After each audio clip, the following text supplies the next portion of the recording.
श्री सद्गुरु महाराज की जय।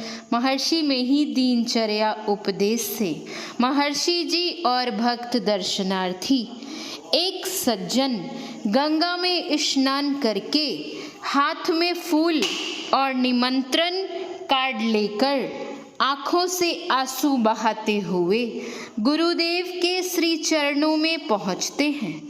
फूल और निमंत्रण कार्ड को श्री चरणों में रखते हुए प्रणाम करते हैं।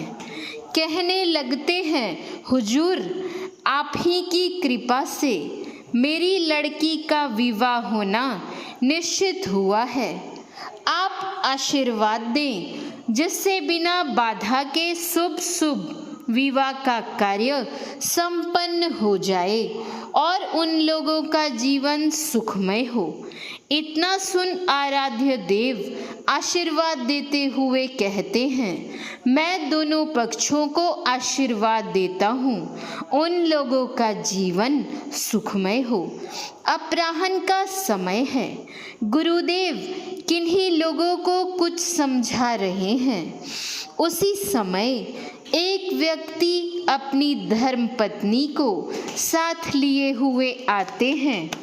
पहले अपनी पत्नी को ही प्रणाम कराते हैं, बाद में आप प्रणाम करते हैं और हाथ जोड़कर रोते रोते कहने लगते हैं, बाबा, हमको बड़ा फेर लग गया है। देखिए, यह हमारी धर्मपत्नी है, सब काम अच्छी तरह ही करती है।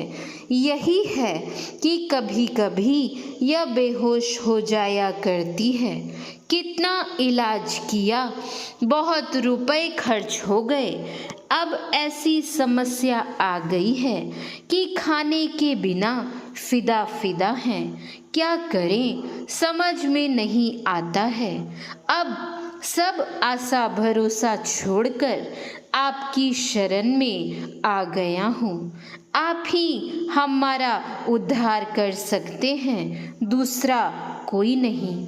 ऐसा कहते कहते अपनी पत्नी के माथे को अपने हाथ से पकड़कर धरती में सटा देते हैं। उसके प्रेम भक्ति भाव से पूरित व्यवहार को देखकर गुरुदेव बोल उठते हैं, हो गया, अच्छा जाइए, भगवान आपका भला करें। दिन के दोपहर का भोजन करके परमाराध्य श्री सद्गुरु महाराज जी अपने आसन पर बैठे हुए थे। उसी समय एक लड़का अपनी माँ के साथ अपनी पगली बहन को लेकर आता है। माँ बेटा तो दूर ही रहते हैं। वह पगली आकर गुरुदेव के चरणों को दोनों हाथों से पकड़कर माथा टेक देती है। गुरुदेव उनको देखकर कहते हैं, कौन पगली आ गई, उसको जल्द निकालो, जल्द निकालो। ऐसा कहते हुए अपने दोनों चरणों को उसके माथे पर रख देते हैं। तब तक में उसका भाई दौड़कर आता है और पगली को पकड़कर ले जाता है। गुरुदेव कड़क कर कहते हैं, क्यों ऐसे आदमी को यहाँ पर लाते हो, ले जाओ इसको यहाँ से। उसको भाई पकड़कर आश्रम से बाहर ले जाता है। माथे पर पैर रखने का परिणाम यह होता है कि धीरे धीरे उसका पागलपन छूट जाता है और कुछ ही दिनों में वह अच्छी दशा में आकर गुरुदेव के श्री चरणों में भेंट स्वरूप कुछ देकर प्रणाम करती है और अपने को बहुत बहुत कृतार्थ समझती है।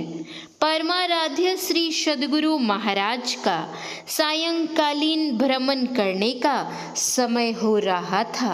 उसी समय एक व्यक्ति मैला वस्त्र पहने हुए आते हैं और साष्टांग प्रणाम करते हैं और ठेहुने टेक कर दोनों हाथों को जोड़ते हुए फूट फूट कर रोने लगते हैं और रोते हुए ही कहते हैं, बाबा हमारे समान इस संसार में कोई भी दुखी नहीं है। अब हम इस संसार में जीना नहीं चाहते हैं। हमें 5 छोटे छोटे बच्चे और एक स्त्री है। रोजगार एक भी नहीं है।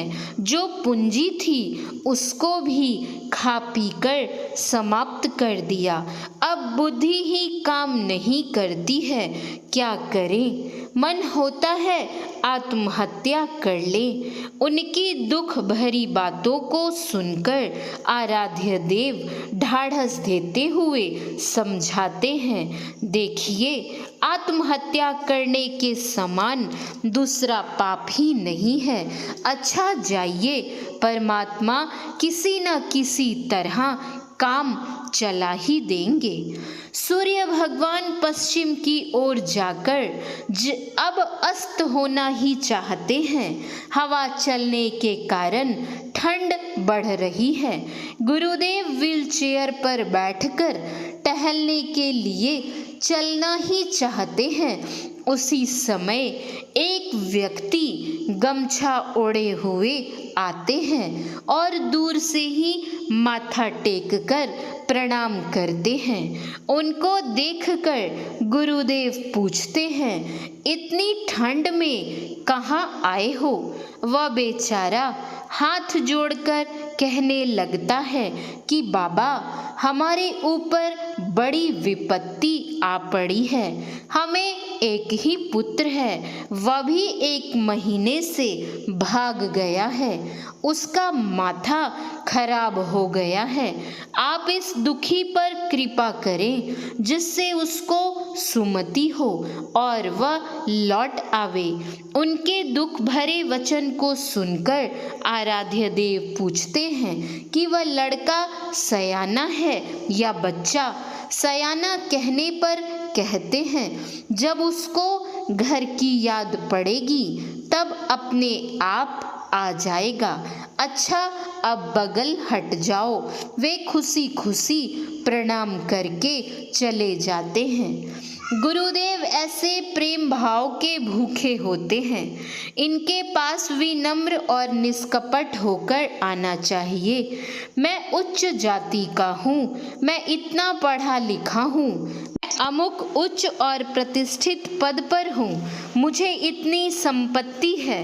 मेरा एक लड़का विलायत में डॉक्टर है, दूसरा अमेरिका में इंजीनियर है, तीसरा MAC में पढ़ रहा है, मेरी बड़ी पतोहू अमुक कॉलेज में प्रोफेसर है, आदि आदि। अपने बड़प्पन की बातें सुनाकर संत को अपनी ओर आकृष्ट करने की कोशिश करना निष्फल है। उनसे इज्जत पाने की इच्छा रखना अनुचित है।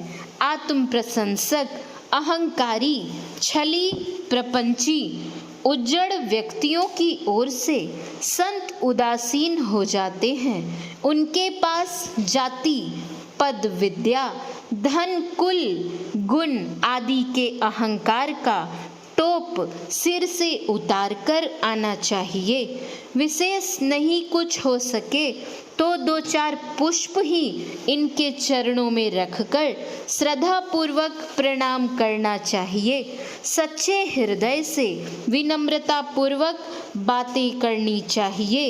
ये संत एक मैल कुचले देहाती भोले भाले बच्चे से हिल मिलकर बातें करेंगे, पर एक अविनीत बड़े कहलाने वाले व्यक्ति की ओर दृष्टि भी उठाकर नहीं देखेंगे, चाहे वह किसी मंडल अथवा प्रमंडल का कलेक्टर या कमिश्नर हो। अमेरिका से आया हुआ कोई धनी व्यक्ति हो या किसी देश का प्रधानमंत्री, राष्ट्रपति ही क्यों ना हो, इनकी बातें श्रद्धा के साथ सुननी चाहिए, पर किसी बात पर उनके साथ हुज्जत नहीं करनी चाहिए। श्री सद्गुरु महाराज की जय। श्री सद्गुरु महाराज की जय। श्री सद्गुरु महाराज की जय।